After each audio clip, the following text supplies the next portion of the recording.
హృదయములోని ఆలోచనలను ఎరిగిన పరలోకపు తండ్రి, ఇంతవరకు మీ మాటలు చెప్పడానికి, పాటల ద్వారా మిమ్మల్ని ఆరాధించటానికి, మీరు చేసిన మేలులను జ్ఞాపకం చేసుకొని మీకు కృతజ్ఞతాస్తుతులు చెల్లించటానికి మీరు సహాయమును చేసినందుకై మీకు స్తోత్రాలు చెల్లించుచున్నాను దేవా. సమయంలో కూడా మీ మాటలను చెప్పబోవచ్చు ఉండగా, మొదటి వర్తమానంలో మీరు నాకు సహాయము చేసిన విధంగా, వినిన వారికి సహాయమును చేసిన విధంగా, ఈ రెండవ వర్తమానంలో కూడా మీరు నాయన సహాయమును అనుగ్రహించమని మీ కుమారుడైనటువంటి యేసుక్రీస్తు పేరట మిమ్మల్ని అడుగుచున్నాను తండ్రి.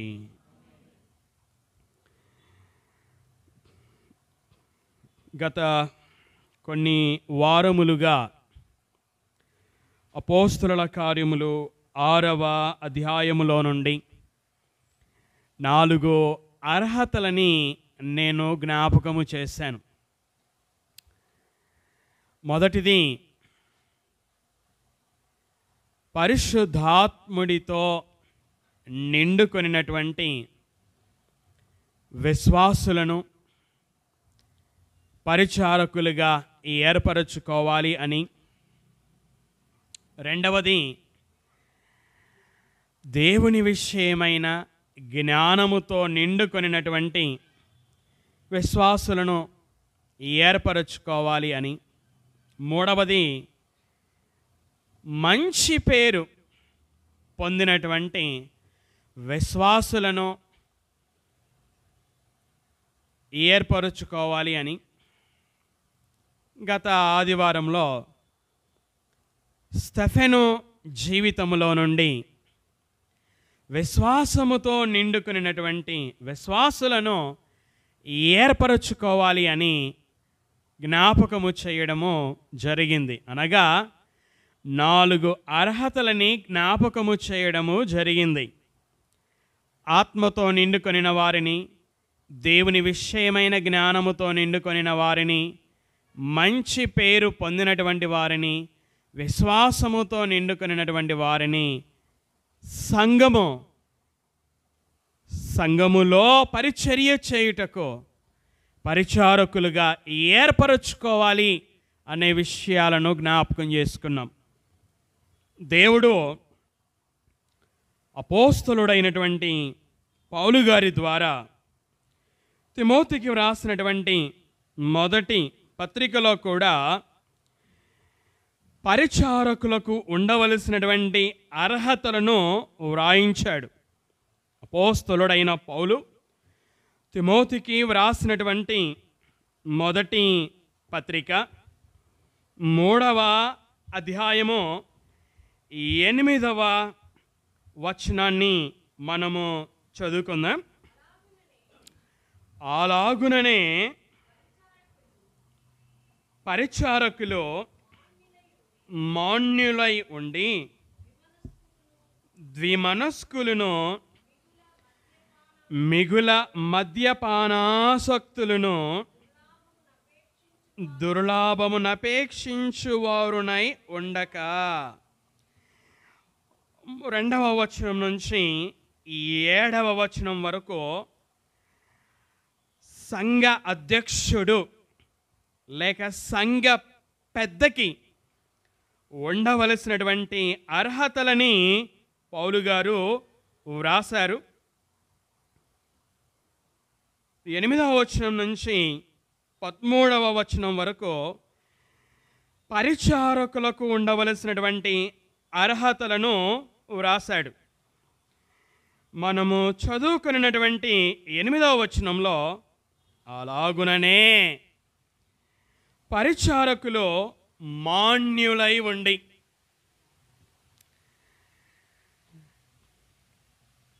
మాన్యులు అనగా గౌరవము పొందేవారు, గౌరవించబడేవారు, గౌరవనీయులు అని అర్థం. గౌరవనీయులైన ముఖ్యమంత్రి గారు, గౌరవనీయులైన ప్రధానమంత్రి గారు, మాన్య శ్రీ సతీష్ రెడ్డి గారు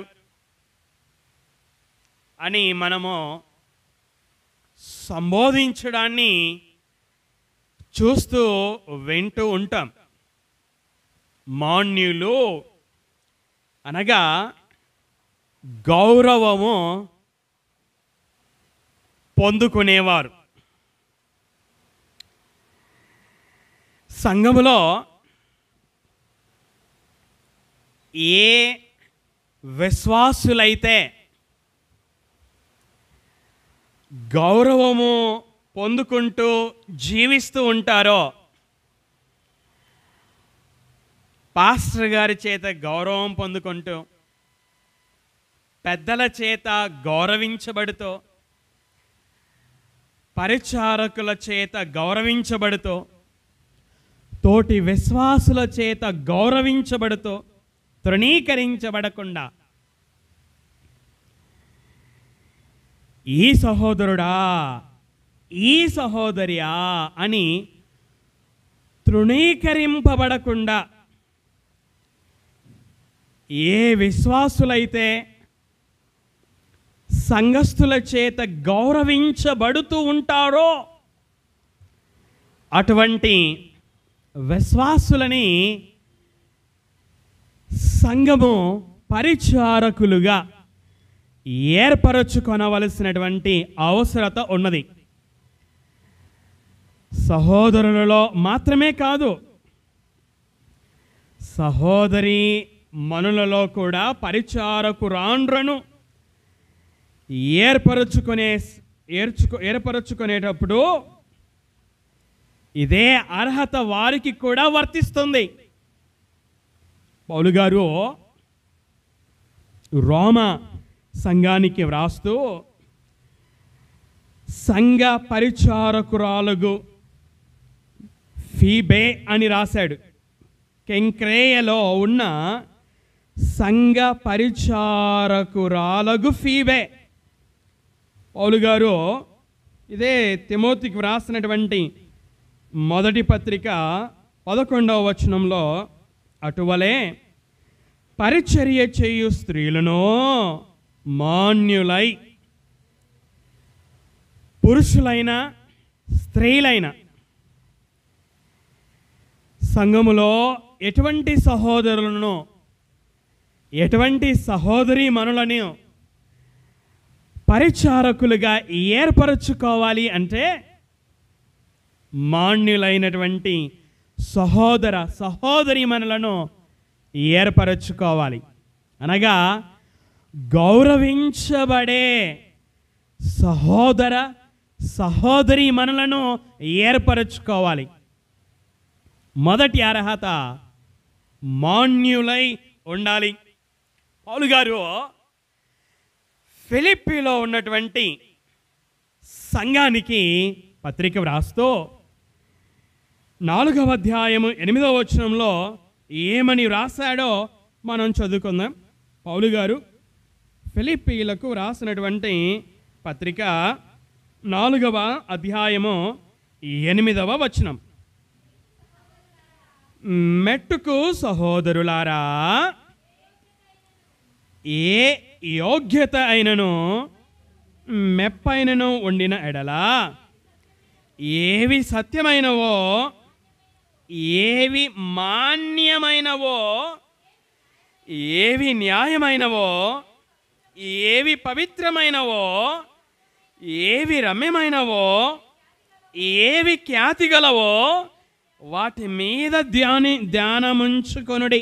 పౌలు గారు ఫిలిప్పీ సంఘములోని వారికి చెబుతున్నటువంటి మాట, విశ్వాసులారా, మీరు వీటి మీద ధ్యానముంచుకొనుడి. వేటి మీద? పౌలు గారు చాలా విషయాలు రాశాడు. అయితే చాలా విషయాలలో ఒక విషయం ఏమిటంటే, ఏవి మాన్యమైనవో, ఏవి గౌరవనీయమైనవో, ఏవి గణ్యమైనవో, ఏవి పూజ్యమైనవో, ఏవి గౌరవప్రదమైనవో వాటి మీద ధ్యానం ఉంచుకొనుడి. పౌలు గారు తీతు గారికి పత్రికను రాస్తూ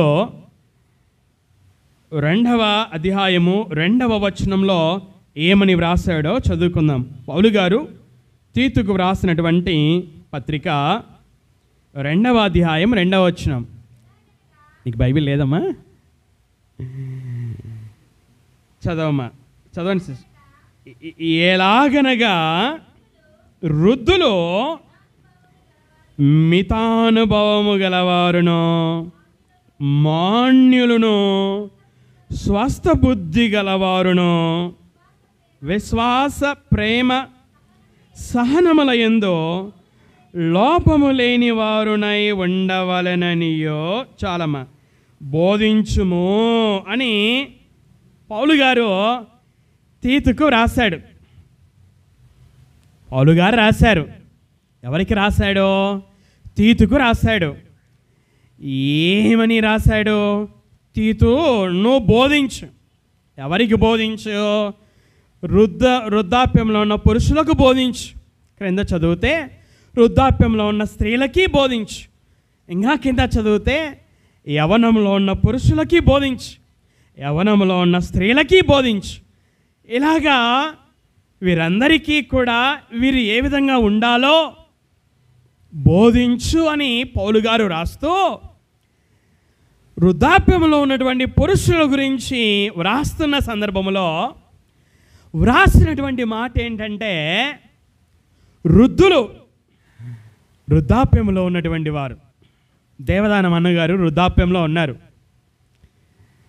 మిగతా వారందరూ కూడా వృద్ధాప్యంలోకి ఇంకా రాలేదు. వృద్ధాప్యంలో ఉన్నటువంటి పురుషులు ఏ విధంగా ఉండమని బోధించాడు అంటే, మాన్యులుగా ఉండాలి. వయస్సును బట్టి కాపరిగా నేను అన్నగారిని గౌరవించాలి. నా తండ్రి లాంటి వయస్సు కలిగిన వారు. వయస్సును బట్టి సంఘమంతా కూడా గౌరవించాలి. వయస్సును బట్టి గౌరవం, గుణాన్ని బట్టి గౌరవం, జ్ఞానాన్ని బట్టి గౌరవం, రకరకాల కారణాల చేత గౌరవించబడుతూ ఉంటారు. ఇక్కడ పౌలు గారు వృద్ధాప్యంలో ఉన్నటువంటి పురుషులకి ఏమని బోధించమని పౌలు రాశాడు అంటే, వారు మాన్యులై ఉండవలనని బోధించుము.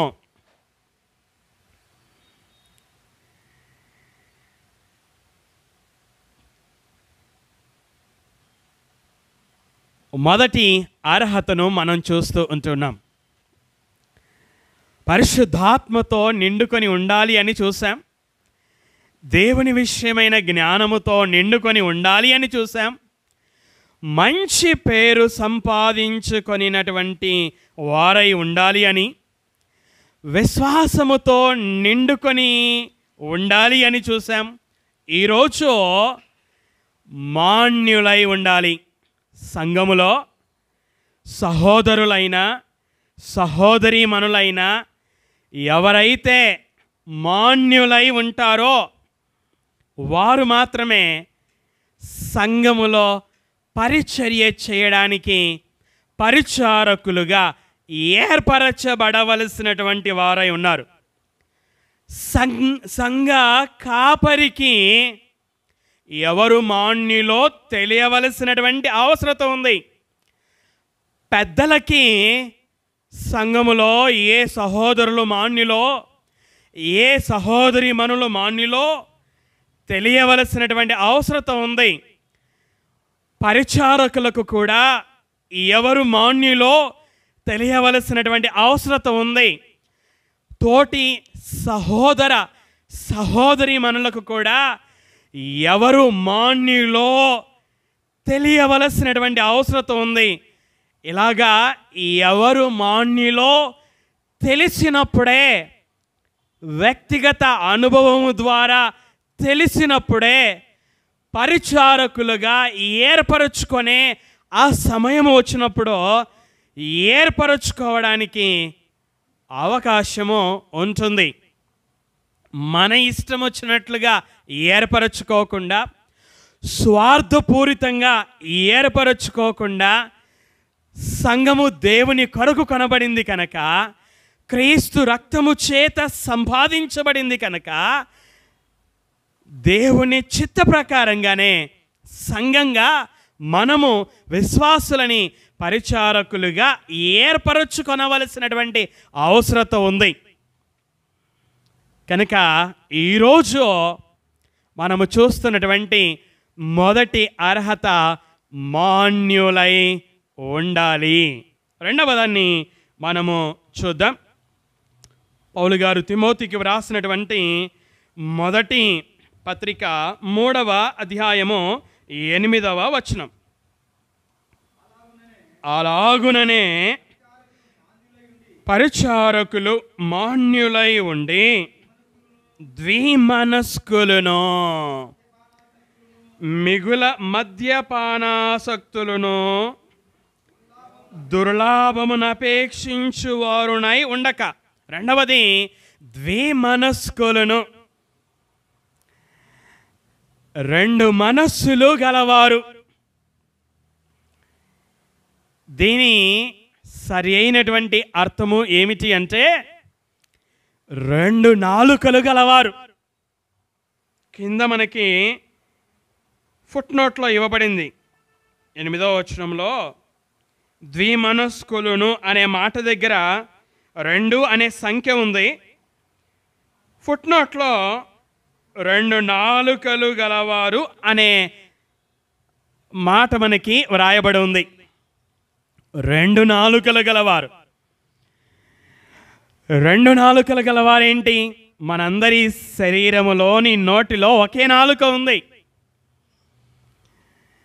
మరి రెండు నాలుకలు గలవారు అనగా అర్థం ఏమిటి అంటే రెండు విధాలుగా మాట్లాడేవారు.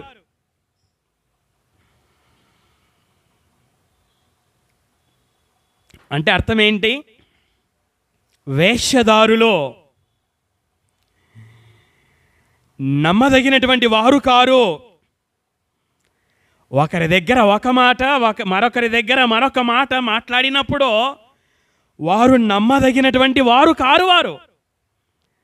వారు అబద్ధికులు, వారు వేషధారులు. ఇటువంటి గుణము కలిగినటువంటి వారిని సంఘము పరిచారకులుగా ఉండడానికి ఏర్పరచుకోకూడదు. రెండు నాలుకలు అంటే కపటముతో కూడినటువంటి వారు, మోసముతో కూడినటువంటి వారు, నిజాయితీ లేనటువంటి వారు, యథార్థత లేనటువంటి వారు. ఇటువంటి వారు సంఘంలో పరిచారకులుగా ఉండడానికి వీలు లేదు.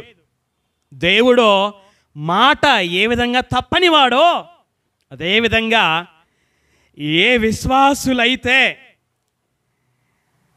మాట తప్పకుండా ఉంటారో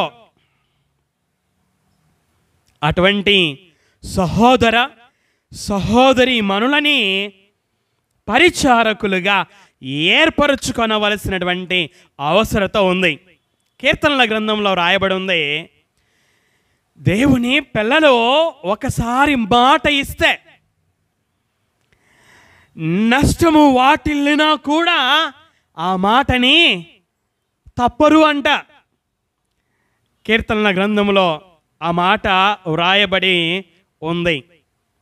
మాట తప్పని వారు రెండు నాలుకలు కలిగిన వారిని సంఘము పరిచారకులుగా ఉండడానికి ఏర్పరచుకొనకూడదు. ఈ విషయం కూడా మనందరికీ తెలియాలి, సంఘమంతటికీ తెలియాలి. ఎవరు రెండు నాలుకలు కలిగినటువంటి వారు, ఎవరు రెండు విధాలుగా మాట్లాడేవారు, ఎవరు మోసముతో నిండినటువంటి వారు, ఎవరు మోసము లేనివారు అనే విషయాలని మనమందరము కూడా ఎరిగినటువంటి వారమై ఉండాలి. అదేవిధంగా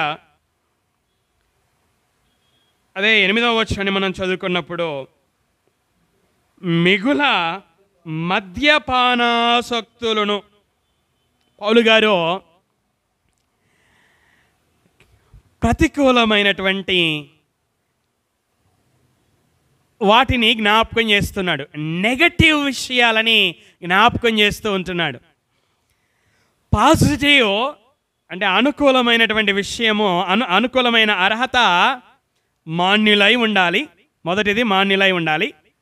రెండవది నెగటివ్గా పౌలు గారు రాశారు, అంటే రెండు నాలుకలు గలవారుగా ఉండకూడదు. రెండవది మిగుల మద్యపానాసక్తులునై ఉండకూడదు. బాగా తాగేవారిని సంఘము పరిచారకులుగా ఏర్పరచుకోకూడదు. బాగా తాగేవారు పరిచారకులుగా ఉండడము అది దేవునికి అవమానం. పరిచారకులు త్రాగేవారుగా ఉండడం, సంఘాలలో, నేటి సంఘాలలో త్రాగే పెద్దలు సంఘములో ఉండడం అది దేవునికి అవమానం. ఈరోజు సంఘాలలో మనం చూస్తూ ఉన్నాం.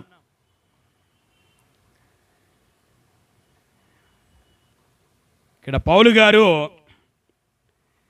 తిమోతికి వ్రాస్తూ పరిచారకులకు ఉండవలసినటువంటి అర్హతలను రాస్తూ ఈ గుణాలు ఉన్నటువంటి వారు అర్హులు కారు అని రాస్తా ఉన్నారు. మిగుల మద్యపానాసక్తులు,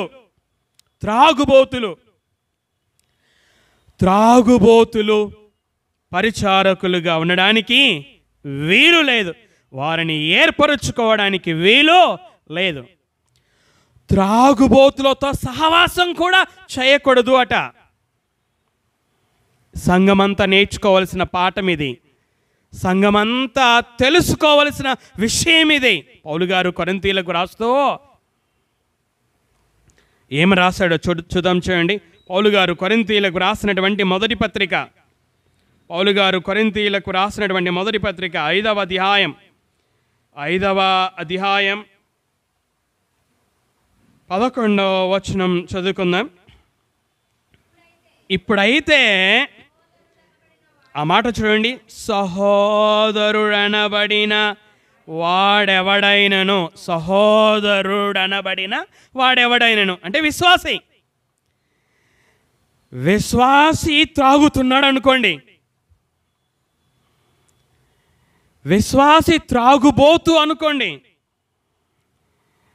ఆ త్రాగుబోతుతో మనం ఏం చేయకూడదంట. ఇప్పుడైతే సహోదరుడనబడిన వాడెవడైననో జారుడు కానీ అక్రమ సంబంధము, విశ్వాసియే కానీ అక్రమ సంబంధం కలిగి ఉన్నాడు, అటువంటి విశ్వాసితో ఏం చేయకూడదట, సహవాసం చేయకూడదట. కలిసి భోజనం చేయడం, సహవాసము చేయకూడదు.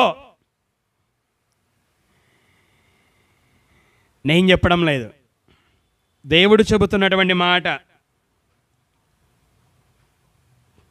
జారుడు కానీ,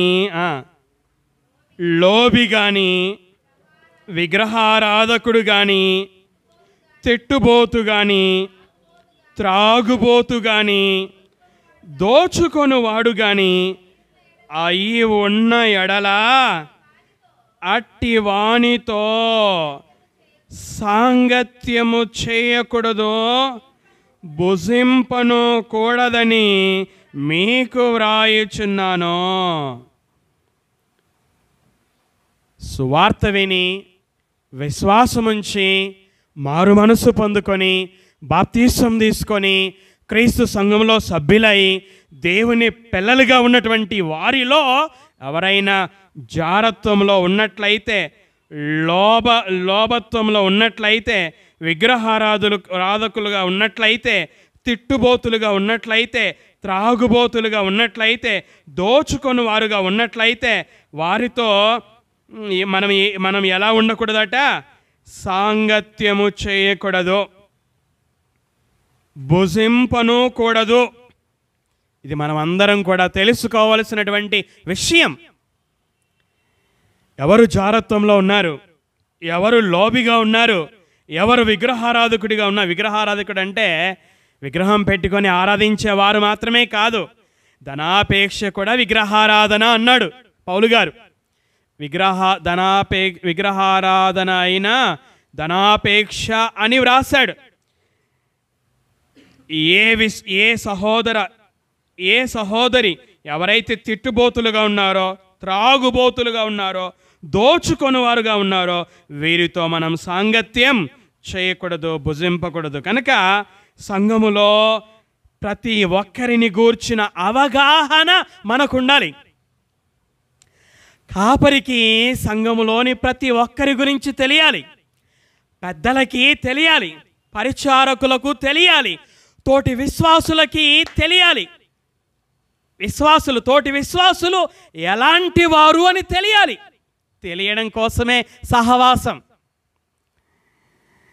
తెలియడం కోసమే మనం సంఘంగా కూడుకున్నప్పుడే ఒకరి గురించి ఒకరికి తెలుస్తుంది. కాబట్టి ఎవరు త్రాగుబోతులు, ఎవరు మిగుల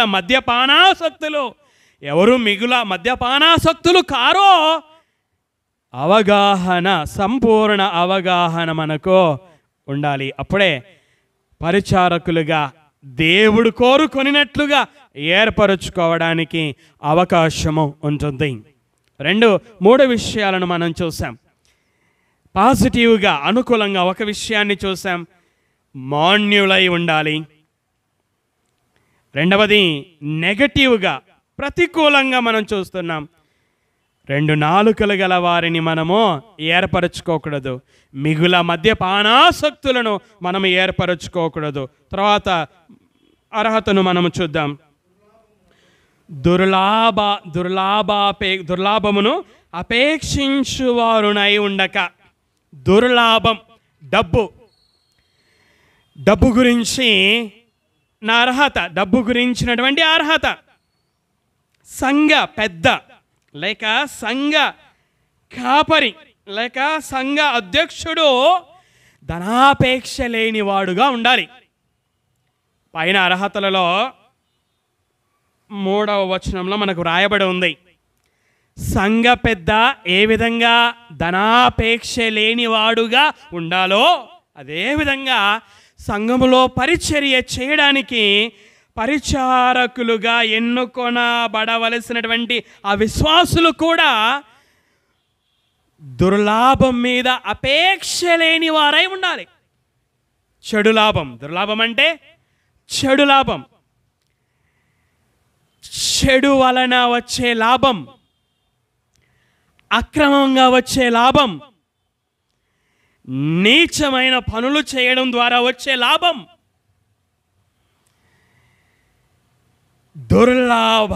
దుర్లాభమును అపేక్షించువారునై ఉండక క్రమమైన పద్ధతిలో వచ్చే లాభాన్ని కోరుకో.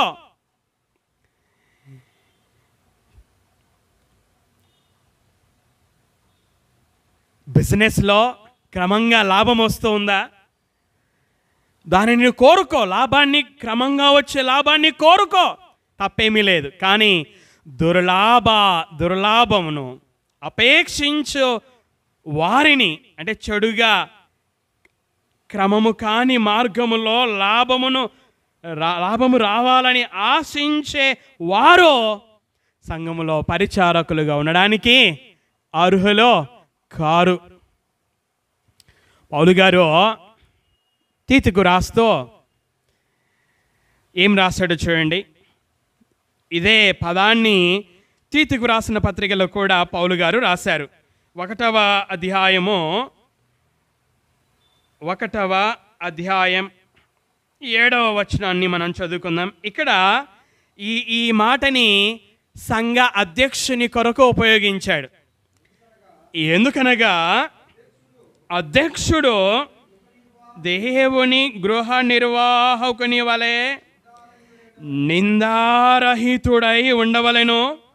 అతడు స్వేచ్ఛాపరుడును, ముక్కోపియో, మద్యపానియో, కొట్టువాడును, దుర్లాభము అపేక్షించువాడును కాక. చాలు, దుర్లాభమును అపేక్షించువాడును కాక.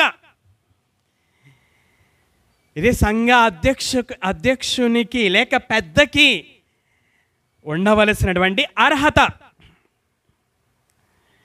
అంటే యేసుక్రీస్తు రక్తము చేత సంపాదించబడిన సంఘమును పరిపాలించడానికి ఏ విశ్వాసులనైతే అధ్యక్షులుగా ఎన్నుకోవాలో వారు కూడా దుర్లాభం అపేక్షించువారుగా ఉండకూడదు. అంత మాత్రమే కాదు, సంఘములో పరిచర్య చేయడానికి పరిచారకులను ఏర్పరచుకునే విషయంలో కూడా ఏ విశ్వాసులైతే చెడు లాభాన్ని కోరుకునే వారై ఉండరో అటువంటి వారినే పరిచారకులుగా ఏర్పరచు కొనవలసినటువంటి వారై ఉన్నారు. కనుక ఈ విషయం కూడా మనందరికీ తెలియాలి. సంఘములో ఏ సహోదరుడు చెడు లాభాన్ని కోరుకునేవాడుగా ఉన్నాడో, ఏ సహోదరి చెడు లాభాన్ని కోరుకునే సహోదరిగా పనులు చేస్తూ ఉన్నారు అన్నటువంటి అవగాహన మనందరికీ కూడా ఉండాలి. ఇప్పుడు మనం 4 విషయాలను చూసాం. 1, మాన్యులై ఉండాలి. 2వది, ద్విమనస్కులుగా ఉండకూడదు. 3వది, మిగుల మద్యపానాసక్తులుగా ఉండకూడదు. 4వది, దుర్లాభమును అపేక్షించువారుగా ఉండకూడదు. 1 పాజిటివ్ను చూసాం, 3 నెగటివ్స్ని మనము చూసాం. తర్వాత వచనాన్ని మనము చదువుకుందాం.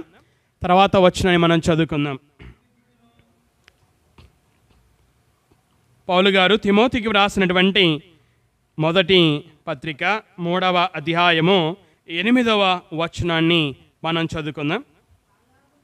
అలాగుననే పరిచారకులు మాన్యులై ఉండి ద్విమనస్కులను, మిగుల మద్యపానాసక్తులను, దుర్లాభము అపేక్షించువారునై ఉండక విశ్వాస మర్మమును పవిత్రమైన మనస్సాక్షితో గైకొనువారై ఉండవలెను. 5వ అర్హత ఈ రోజుకు సంబంధించి విశ్వాస మర్మమును పవిత్రమైన మనస్సాక్షితో గైకొనువారునై ఉండవలెను. గత ఆదివారం జ్ఞాపకం చేశాను. స్టెఫెను విశ్వాసముతో నిండుకొనినటువంటి వాడు. తన విశ్వాసాన్ని తన మాటల ద్వారా తన మరణ సమయములో, తాను రాళ్లతో కొట్టబడిన సమయములో, తన ఆత్మను తండ్రి అయినటువంటి దేవునికి అప్పగించే సమయంలో తాను పలికినటువంటి మాటల ద్వారా తాను విశ్వాసముతో నిండుకొనిన వాడను అని స్టెఫెను తన విశ్వాసాన్ని కనపరిచినట్లుగా గత ఆదివారం జ్ఞాపకం చేసుకున్నాం. శతాధిపతి యొక్క గొప్ప విశ్వాసాన్ని జ్ఞాపకం చేసుకున్నాం. అబ్రహాము యొక్క గొప్ప విశ్వాసాన్ని జ్ఞాపకం చేసుకున్నాం. పౌలు రాసినటువంటి పరిపూర్ణమైన విశ్వాసాన్ని జ్ఞాపకం చేసుకున్నాం. విశ్వాసముతో నిండుకోవడాన్ని మనం జ్ఞాపకం చేసుకున్నాం. ఇక్కడ అర్హత ఏమిటి అంటే విశ్వాసానికి సంబంధించినటువంటి అర్హత. విశ్వాస మర్మమును, పరలోక రాజ్య మర్మాలు, దేవుని మర్మమై ఉన్న క్రీస్తు అని మనము బైబిల్లో చూస్తాం. 7 నక్షత్రములను గూర్చినటువంటి మర్మము అని కూడా మనము చూస్తాం. ధర్మ విరోధ సంబంధమైన మర్మం, సువార్త మర్మం, ఇలాగా మర్మము అనే మాటలను మనము చూస్తాం. అయితే ప్రత్యేకంగా ఇక్కడ మనకు సంబంధించి, పరిచారకులకు సంబంధించి విశ్వాస మర్మం, విశ్వాస మర్మం లేక సువార్త మర్మం. సువార్త వినుట వలననే ఏమొస్తుంది? విశ్వాసం కలుగుతుంది. వినుట వలన విశ్వాసం కలుగుతుంది. క్రీస్తును గూర్చిన మాట వలన కలుగుతుంది. సువార్త పరిచారకులు ఎవరిని పరిచారకులుగా ఏర్పరచుకోవాలంటే, ఏ సహోదరుడైతే సువార్తను విని ఆ సువార్త వలన విశ్వాసాన్ని సంపాదించుకొని, ఆ సువార్త వలన మారు మనసు పొంది, ఆ సువార్త వలన తన పాపమును దేవుని దగ్గర ఒప్పుకొని, ఆ సువార్త వలననే యేసును ప్రభు అని నోటితో ఒప్పుకొని, ఆ సువార్త వలననే బాప్తిసం పొంది, ఆ సువార్త వలననే దేవునికి కుమారుడుగా కుమార్తె అయి, ఆ సువార్త వలననే క్రీస్తు సంఘములో సభ్యులై, ఆ సువార్త ఎందు నిలిచి ఉంటారో. ప్రారంభములో సువార్త వలన ఇవన్నీ జరిగాయి.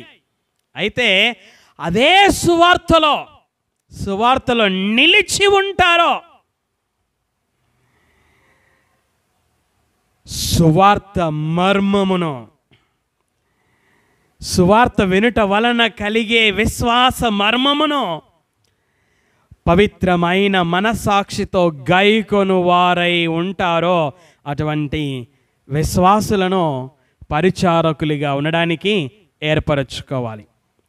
సువార్తలో నిలిచి ఉన్న విశ్వాసులను, ఆ మాట చదువుకుందాం. చూడండి, పౌలు గారు కొరింథీయులకు రాసినటువంటి పత్రిక, మొదటి పత్రిక 15వ అధ్యాయం. పౌలు గారు కొరింథీయులకు రాసినటువంటి మొదటి పత్రిక 15వ అధ్యాయము 1-2 వచనాలను నేను మీ కొరకు చదివి వినిపిస్తాను. మరియు సహోదరులారా, నేను మీకు ప్రకటించిన సువార్తను మీకు తెలియపరచుచున్నాను. మీరు దానిని అంగీకరించితిరి, దాని యందే నిలిచి ఉన్నారు. వాళ్ళు ఏం చేశారట? సువార్త వారికి తెలియపరచబడింది, దానిని అంగీకరించారు. తర్వాత వారు దాని యందే నిలిచి ఉన్నారు, సువార్త యందే నిలిచి ఉన్నారు. పౌలు గారు కొరింథీయులకి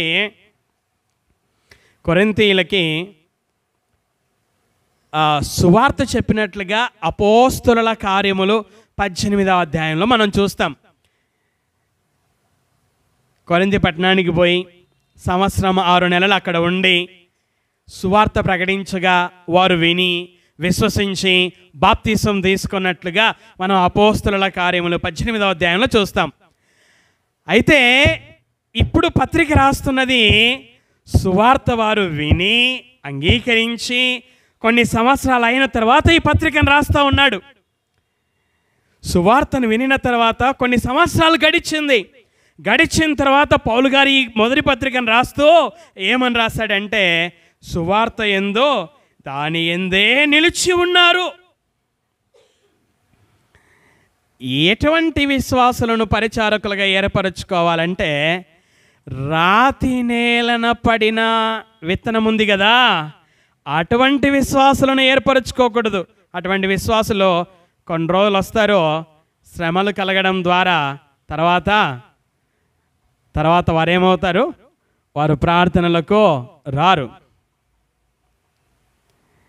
సువార్త ఎందే నిలిచి ఉన్నటువంటి విశ్వాసులు, సువార్త వలన కలుగు విశ్వాసమందే నిలిచి ఉన్నటువంటి విశ్వాసులని సంఘములో పరిచర్య చేయడానికి పరిచారకులుగా ఏర్పరచుకోవాలి. ఎవరైతే సువార్త వలన కలిగినటువంటి విశ్వాస మర్మమును అంటే విశ్వాసానికి సంబంధించినటువంటి లోతైన విషయాలను అనుదినము పవిత్రమైనటువంటి మనసాక్షితో గాయకొనుచు ఉంటారో. చెప్పేవారు కాదు, నేను క్రైస్తవుణ్ణి, మా నాన్న క్రైస్తవుడో, మా తాత క్రైస్తవుడో, మా ముత్తాత క్రైస్తవుడో, మా కుటుంబాలన్నీ కూడా క్రైస్తవ కుటుంబాలు, గొప్ప గొప్ప సేవ చేశాం అని డబ్బాలు కొట్టుకునేవారు కాదు. అంటే వట్టి మాటలు చెప్పుకునేవారు కాదు, వట్టి మాటలు చెప్పేవారిని కాదు ఎన్నుకోవాల్సింది. ఇక్కడ ఏమంటున్నాడు ఇక్కడ పౌలు గారు? విశ్వాస మర్మమును పవిత్రమైన మనస్సాక్షితో గైకొనువారునై ఉండవలెను. ఏమైతే మాట్లాడతారో దానిని క్రియలలో చూపించే విశ్వాసులని ఎన్నుకోవాలి. కొంతమంది మాటలు కోటలు దాటిపోతుంటాయి, కానీ అవి క్రియలలో ఏమాత్రం కూడా కనిపించవు. మాటలోడు అంటుంటాం కదా మనము.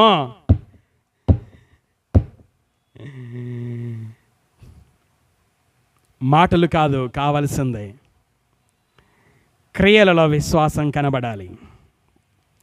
విశ్వాస మర్మమును పవిత్రమైన మనస్సాక్షి. ఎటువంటి మనస్సాక్షి దండ? పవిత్రమైన మనస్సాక్షి. పౌలు తన గురించి తాను చెప్పుకున్నాడు, నేను నా మనస్సాక్షి నిర్దోషమైన మనస్సాక్షిని నేను కలిగి ఉన్నాను. ఏ విశ్వాసులైతే పవిత్రమైన మనస్సాక్షి కలిగి విశ్వాస మర్మాన్ని గైకొనుచు ఉంటారో, మాట్లాడడం కాదు గైకొనుచు ఉంటారో, అటువంటి విశ్వాసులని సంఘములో పరిచారం చేయడానికి పరిచారకులుగా ఏర్పరచుకొనవలసిన వారమై ఉన్నాం. నేను చివరిగా జ్ఞాపకం చేసి ముగిస్తాను. మొదటిది పరిశుద్ధాత్మతో నిండుకొనిన వారై ఉండాలి.